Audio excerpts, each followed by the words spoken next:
Gayatri PG college Sanchore के online class में आप सभी विद्यार्थियों का स्वागत है। प्रिय विद्यार्थियों नमस्कार। बीए थर्ड ईयर राजनीति विज्ञान विषय के अंतर्गत हमारे पेपर अंतर्राष्ट्रीय संबंध से संबंधित हमारा टॉपिक राष्ट्रीय शक्ति का तत्व, राष्ट्रीय शक्ति के जो तत्व हैं उनका अध्ययन कर रहे हैं। तो देखिए, पिछली कक्षाओं में हमने विभिन्न राष्ट्रीय शक्ति के तत्वों का अध्ययन किया। उसी कड़ी को आगे बढ़ाते हुए आज के जो हमारी कक्षा का जो टॉपिक है वो है राष्ट्रीय चरित्र और राष्ट्रीय मनोबल। देखिए, किसी एक तत्व से कोई राज्य अंतर्राष्ट्रीय जगत पर अपने आप को शक्तिशाली सिद्ध नहीं कर सकता, यह हमें स्पष्ट तौर पे पता है। हम विभिन्न तत्वों का अलग अलग अध्ययन कर रहे हैं और हर एक तत्व का अपना एक अलग अस्तित्व है, अलग औचित्य है। तो आज हम देखेंगे कि राष्ट्रीय चरित्र किस प्रकार से राष्ट्रीय शक्ति के रूप में अपनी भूमिका अदा करता है। तो देखिए, सबसे पहले ये समझते हैं कि राष्ट्रीय चरित्र क्या होता है, किस प्रकार से इसको समझ सकते हैं, किस प्रकार से उसको महसूस कर सकते हैं और किस प्रकार से ये शक्ति के रूप में अपने आप को प्रकट करता है। लेकिन इससे पहले अगर आपने YouTube चैनल सब्सक्राइब नहीं किया है तो जल्दी से चैनल को सब्सक्राइब कीजिए, बेल आइकन के बटन को प्रेस कीजिए ताकि जो भी नए अपडेट हो आपको तुरंत मिले और अपने ज्ञान का अर्जित करें, अपने ज्ञान बढ़ाएं। तो देखिए, हम समझते हैं सबसे पहले राष्ट्रीय चरित्र। देखिए, अब ये राष्ट्रीय चरित्र कोई एक पर्टिकुलर स्थायी तौर पे अपन उसको देख नहीं सकते, महसूस कर सकते हैं, क्योंकि ये अमूर्त होता है। ये अमूर्त होता है, जो अमूर्त होता है उसको महसूस किया जा सकता है अपनी भावनाओं में, अपने विचारों में। बात स्पष्ट हो रही है कि जो राष्ट्रीय चरित्र होता है वो किसी राज्य के, किसी राष्ट्र के नागरिकों से मिलकर बनता है। जैसे उस राज्य के नागरिक होंगे उसी प्रकार का चरित्र उभर कर बाहर आएगा। आप किस प्रकार की अपने राष्ट्र के प्रति जो भावना रखते हो वो बाहर आती है।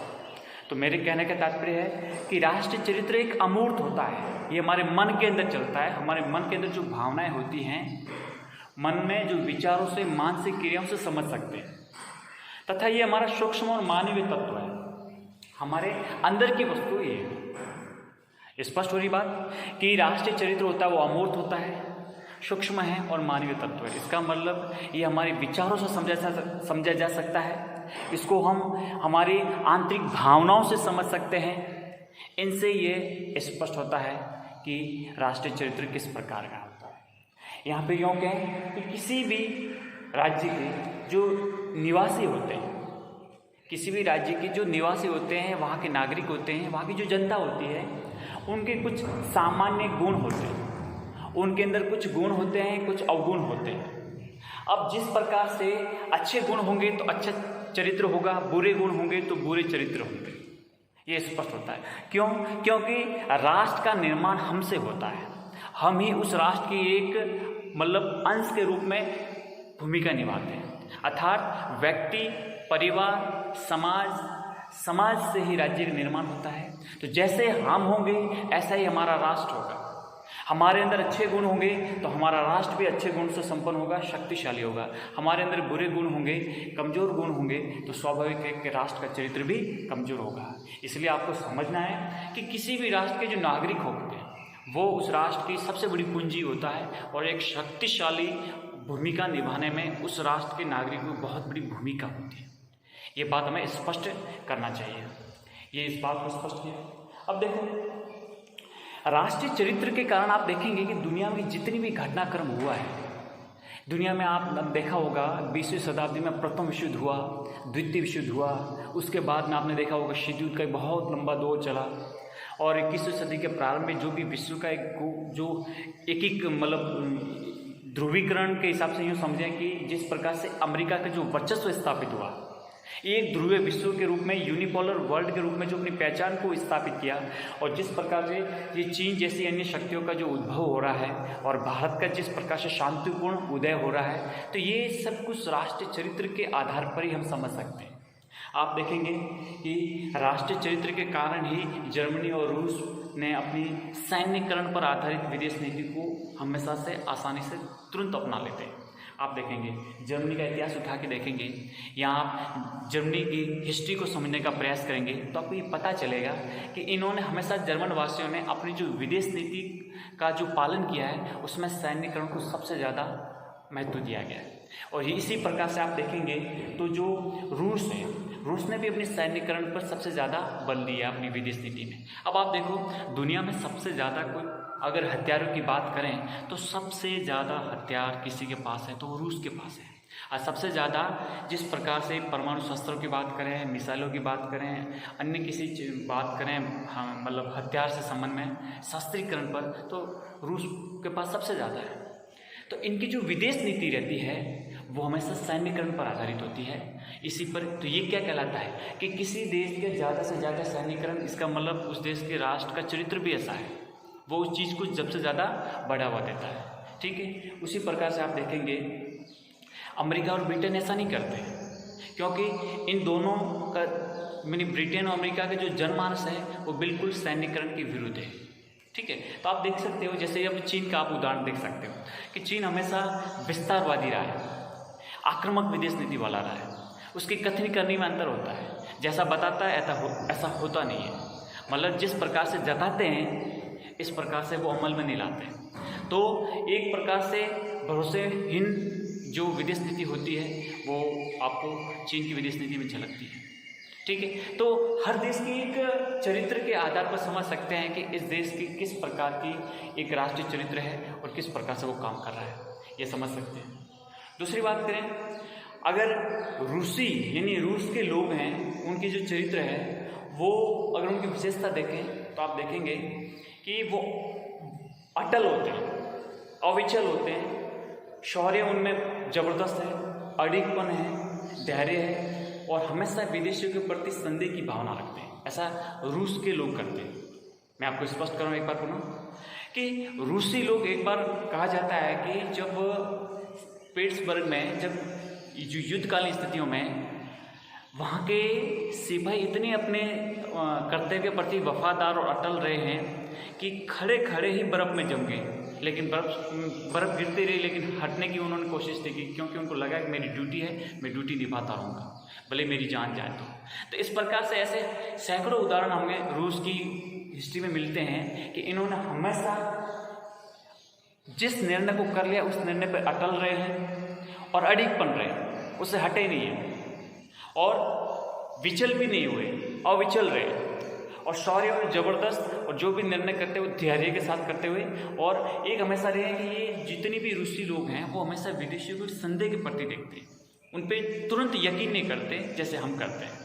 तो कह सकते हैं कि ज़बरदस्त तरीके से उनमें एक सनकपन पाई जाती है, संदेह पाया जाता है विदेशियों के प्रति, आसानी से वो किसी पे यकीन नहीं करते हैं। ये हमें रूस की विदेश नीति या रूस के राष्ट्रीय चरित्र से स्पष्ट होता है। इसी प्रकार से अमेरिकी चरित्र है वो हमेशा सेल्फ मोटिवेशन अर्थात व्यक्तिगत प्रेरणा और आविष्कार की दक्षता वाले चरित्र के रूप में जाने जाते हैं। यानी अमेरिका का जो कैरेक्टर है, अमेरिका का जो चरित्र है, राष्ट्रीय चरित्र, नेशनल कैरेक्टर, वो हमेशा अपने आप को मोटिव करने वाले और व्यक्तिगत प्रेरणा से प्रेरित है। आविष्कार की उनमें ज़बरदस्त कैपेसिटी, आप देखिए दुनिया में जितनी भी साइंस एंड टेक्नोलॉजी में जो भी एक कार्यकुशलता या दक्षता जो उनमें पाई गई है, वो यहाँ आविष्कार सबसे ज़्यादा हुए तो अपन को यहीं से मिलते हैं। तो ये उसकी अमेरिकियों की पहचान है। इसी प्रकार से आप ब्रिटिश लोगों की करेंगे तो जो एक मतलब कह सकते हैं कि जो सामान्य सूझबूझ होती है, सामान्य सूझबूझ यानी किसी भी परिस्थिति को तुरंत भाप लेना या समझ लेना, तो ये ब्रिटिश लोगों की पहचान है कि वो हमेशा साधारण सूझबूझ होते हैं, उनमें अंडरस्टैंडिंग कमाल की होती है, साथ ही कट्टर नहीं होते, वो कट्टर हिंसा वाले लोग हैं, अर्थात किसी प्रकार की कट्टरता में विश्वास नहीं करते। अब ये ऐसा लंबे समय से वहाँ से अपन को चरित्र में ये स्पष्ट दिखाई देता है। तो ये ब्रिटिश लोगों की बात करते हैं। ठीक है, अगर हम भारतीय बात करें, अब हमारे भारत की राष्ट्र के चरित्र की बात करें तो हम भी कहीं कम नहीं है। हमारा है ना, भारत बड़े से बड़े अन्याय को दर्शन के आधार पर सह लेते हैं। यानी हम भारत के लोग किसी भी बड़े से बड़े अन्याय को हम ये समझते थे ये हमारा दर्शन है, ये हमारी फिलोसॉफी है, ये हमें मानना चाहिए, हमें इसमें यकीन करना चाहिए, इस चीज़ को स्वीकार करना चाहिए। ये मानते हुए उसको हम स्वीकार कर लेते हैं, ठीक है। तथा एक हमारे में है जो विश्व में किसी में नहीं है। हम कभी भी विषम परिस्थितियों से जूझने की अपूर्व क्षमता हमारे अंदर है। कितनी भी विपरीत परिस्थिति क्यों ना हो, हम पीछे नहीं हटते।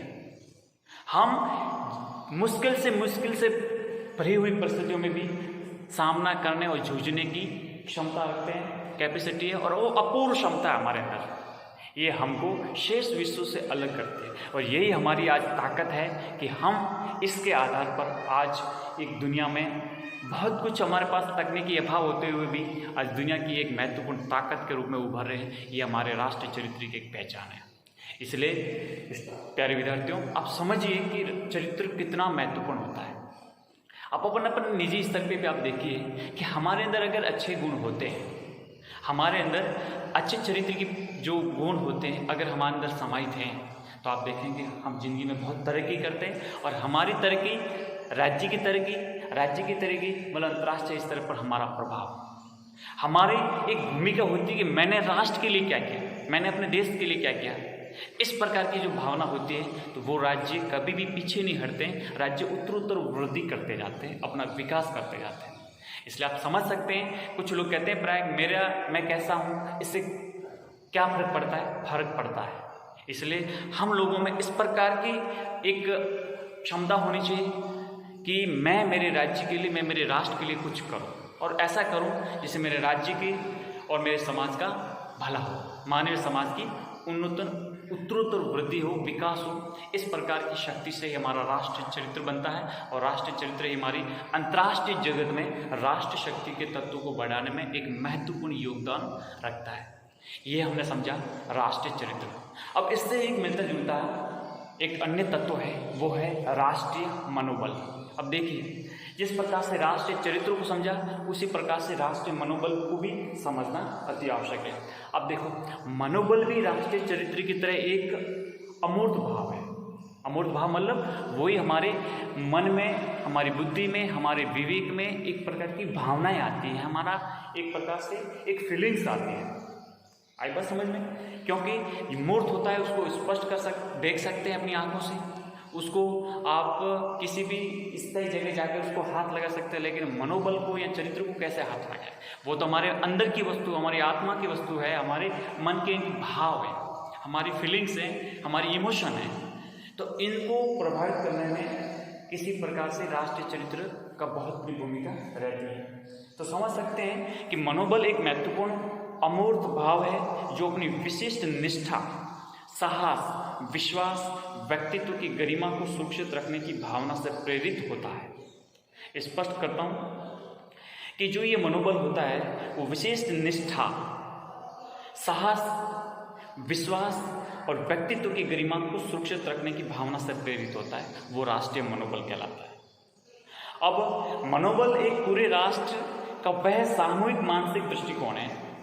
मनोबल होता है वो पूरे राष्ट्र का एक सामूहिक मानसिक दृष्टिकोण होता है, किसी एक समूह का, एक राज्य का, एक प्रांत का, ऐसा कुछ नहीं होता है। पूरे राष्ट्र का एक सामूहिक मानसिक दृष्टिकोण होता है जिससे वे अपनी सरकार की नीतियों को हितकर मानकर उनका समर्थन करने को तत्पर होता है।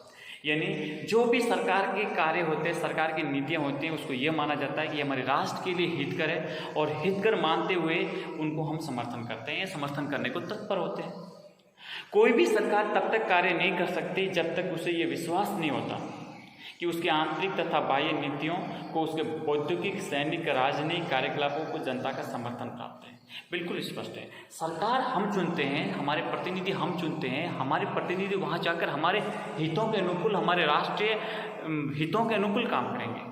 ऐसा वो कोई कार्य नहीं कर सकते जो हमको पसंद नहीं हो, अर्थात हमारे देश की आंतरिक और बाह्य जो नीतियों को, हमारे यहाँ का औद्योगिक, हमारे यहाँ का सैनिक, हमारे यहाँ का राजनीतिक क्रियाकलापों को हमारी जनता का समर्थन प्राप्त नहीं हो। ये बेहद जरूरी है। अर्थात जब हम सब साथ होंगे तब ही वो अच्छे ढंग से कार्य कर सकते हैं। हमारी समर्थन या हमारी मतलब उसके प्रति समर्थन अति आवश्यक है। ठीक है। राष्ट्रीय संकट के समय जिस देश के निवासियों का मनोबल जितना ऊंचा होगा वह उतनी सफलता से संकटों का सामना कर सकेगा। ये बात स्पष्ट तौर पर आपको समझनी है, कि राष्ट्रीय संकट के समय में जिस देश के निवासियों का मनोबल जितना ऊंचा होगा वह उतनी सफलता से संकटों का सामना कर सकेगा। आप देखिए, स्वतंत्रता प्राप्ति के बाद में कई ऐसी परिस्थितियां आई जब हमको विदेशी आक्रमण का सामना करना पड़ा। आप देख सकते हैं 1971 के भारत पाक युद्ध में बांग्लादेश में मिली सफलताओं से भारतीयों का मनोबल बहुत ऊंचा था।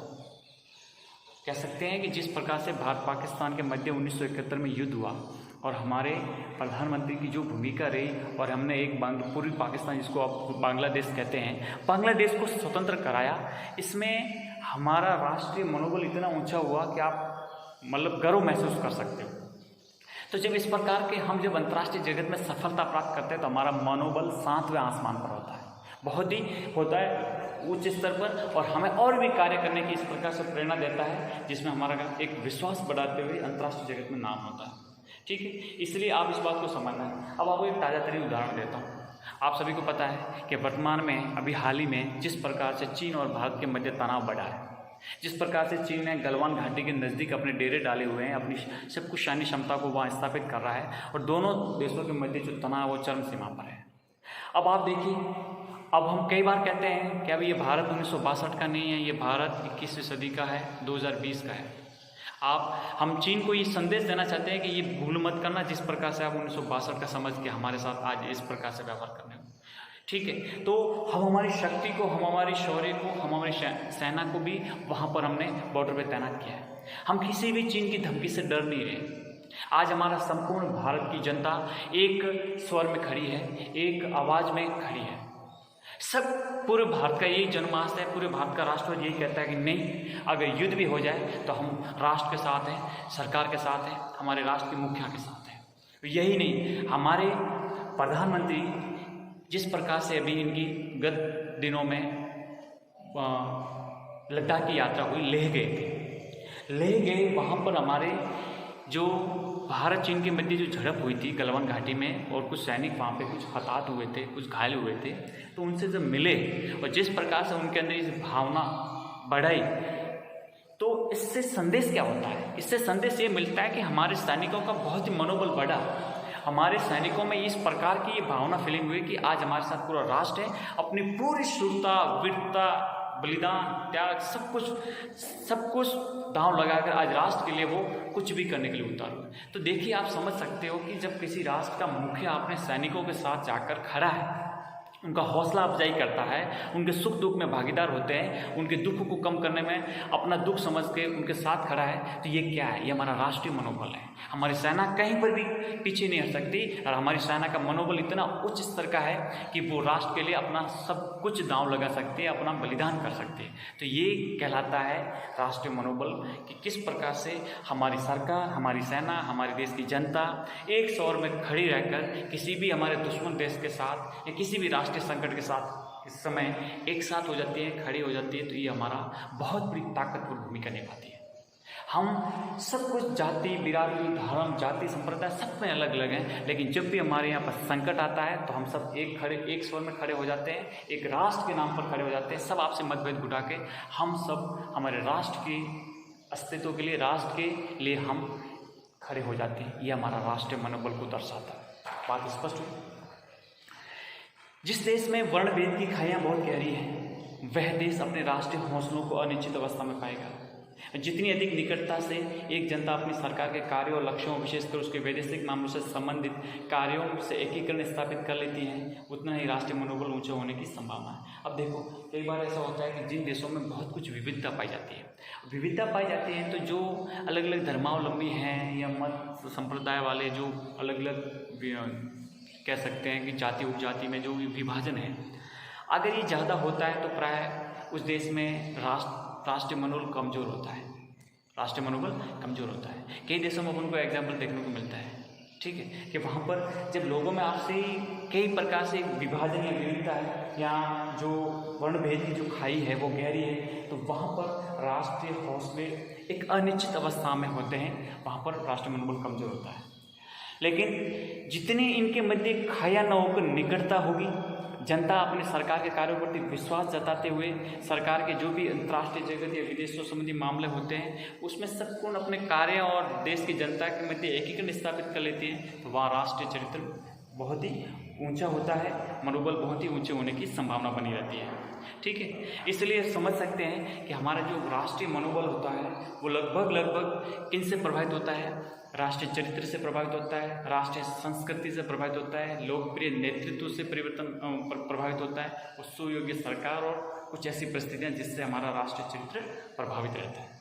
ठीक है, आप संस्कृति दे सकते हो, संस्कृति का किसी भी देश में बहुत बड़ा योगदान होता है, तथा सबसे बड़ी चीज़ होती है नेतृत्व, कि नेतृत्व किस प्रकार का है। नेतृत्व ही व्यक्ति को, राष्ट्र को आगे बढ़ाने में भूमिका रखते हैं। एक करिश्माई नेतृत्व, एक सफल नेतृत्व और एक लोकप्रिय नेतृत्व हमेशा मनोबल को अग्रणी भूमिका निभाने में रहती है। दूसरा, सुयोग्य सरकार। सुयोग्य सरकार मतलब ऐसी सरकार जो बिल्कुल जनता के प्रति ईमानदार रहते हुए, अपने राष्ट्र की सुरक्षा के मुद्दों के प्रति ईमानदार रहते हुए, अपनी राष्ट्रीय हितों के प्रति पूर्ति करते हुए अपनी विदेश नीति का संचालन करें, तो ये भी राष्ट्रीय मनोबल को उच्च स्तर पर रखने में एक महत्वपूर्ण भूमिका निभाता है। तो ये बात हमें स्पष्ट समझते हैं। तो आज हम समझे हमारे राष्ट्रीय शक्ति के दो तत्व, एक राष्ट्रीय चरित्र और राष्ट्रीय मनोबल।